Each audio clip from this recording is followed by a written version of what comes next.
eto na. Pinasisipot na po mga kabida ng Senate Blue Ribbon Committee. Ito hong si dating ako Bicol Party List Representative Zaldico at ito hong si Orly Gutesa mga kabida, yung dating Marine Officer po, na nag-link po kay dating House Speaker Martin Romualdez na di umano, siya daw mismo yung nagdala po ng pera, hindi lang po simpleng pera, kundi mali-malit ang pera po, doon mismo sa bahay po ni Romualdez mga kabida, sa may McKinley Street, sa may Taguig. Okay? Nung una hong pagdinig po ng Senate Blue Ribbon Committee po, mga kabida. Kung hindi daw sila sisipot sa susunod na pagdinig, warrant of arrest na raw yung kanila hong kakaharapin po, mga kabida. Okay? Eto, babasahin ko lang po itong article po ng News 5, mga kabida, Importante na talagang sumipot sila because sila yung nasa sentro nito. Iginiit ni Senate Blue Ribbon Committee Vice Chairman Senator Erwin Tulfo na kinakailangang sumipot ni na dating ako Bicol Representative Zaldico at Orly Gutesa sa pagdinig ng komite kaugnay ng maanumaliyang flood control projects. Matatandaang kabilang ang dalawa sa pinadalhan ng show cause order ng komite matapos nilang hindi dumalo sa pagdinig nitong Lunes, January 19 sa kabila ng ipinadalang sabina ng Senado. Si Orly Gutesa is linking former House Speaker Martin Romualdez in this flood control mess. So kung wala siya at hindi niya mapatunayan o mabakapan yung kanyang statements, what are we going to do with his first statement? Saad ni Tulfo sa panayam sa programang One Balita Pilipinas sa 1PH. Kaya nga gusto nating malaman at ano ba ito? Saan mo ba nakuha? Patunayan mo ito. Otherwise, it will not hold water. Magiging hearsay. Kaya kailangan talaga sila sumipot. Ganun din si Zaldico.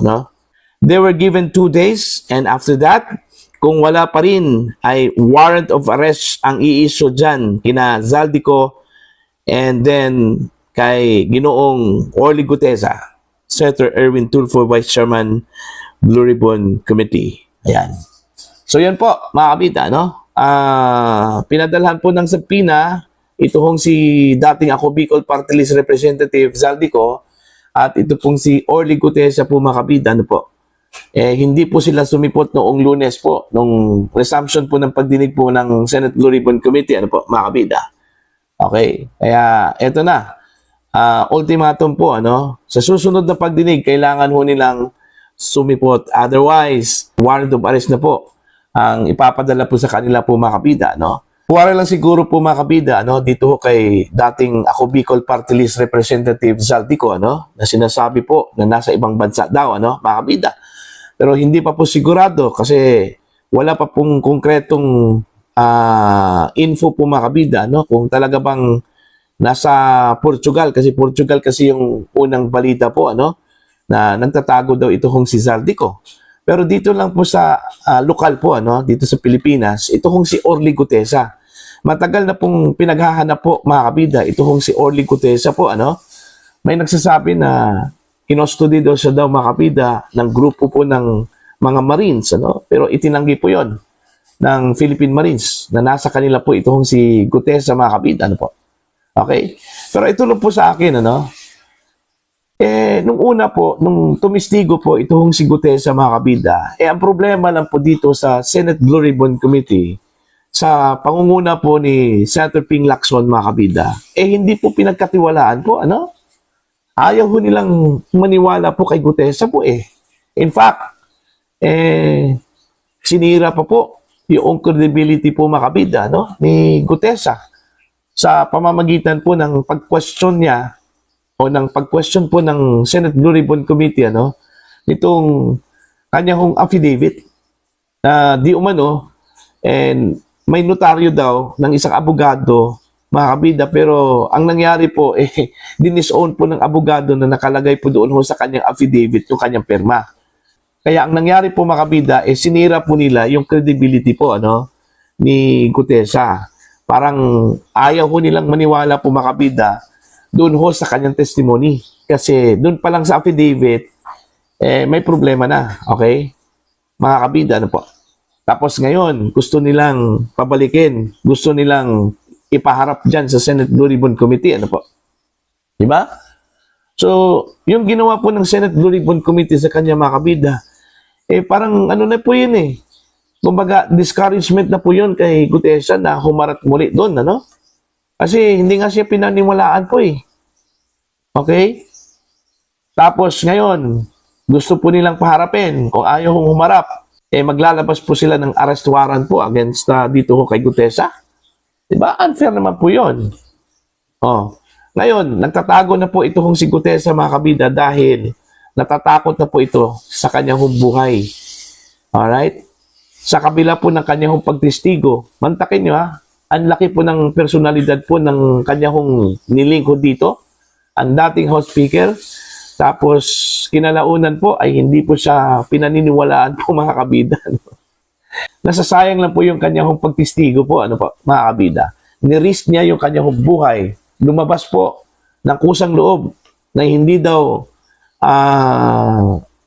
pinilit, ano, mga kabida, ayon po doon ho sa kanyang testimonya. Okay? Tapos hindi po pinaniniwalaan. Ganun lang po kadali, mga kabida, no? Diba? Sayang yung oportunidad po nung una eh.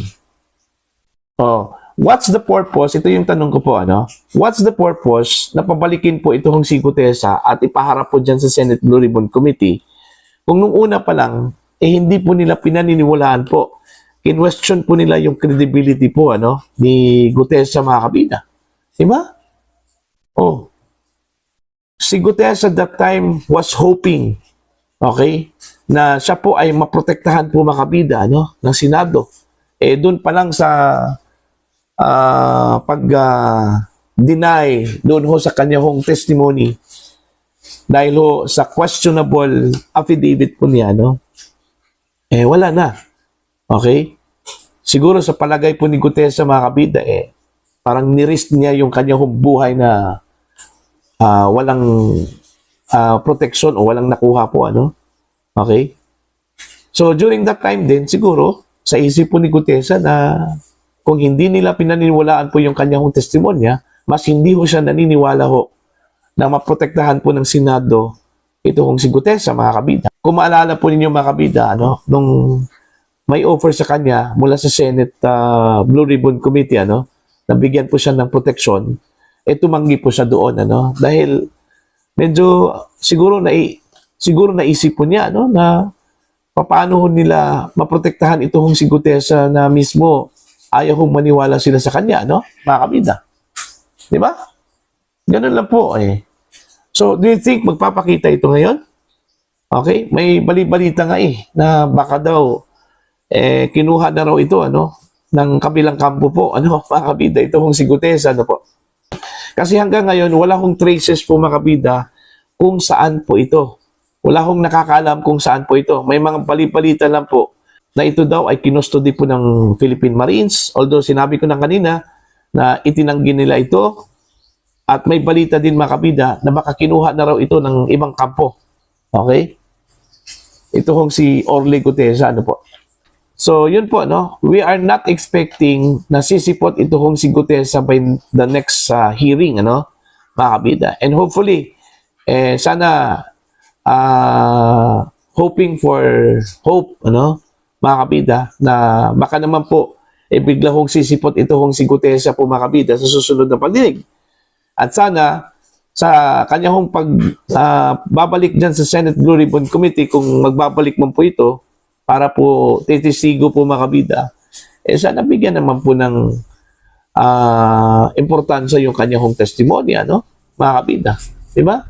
Sayang yung kanyang ginawa Yun na sana yung link against former House Speaker Martin Romualdez na sinasabi po ng gobyerno po ngayon, ano, na wala daw ebidensya against House Speaker Martin Romualdez.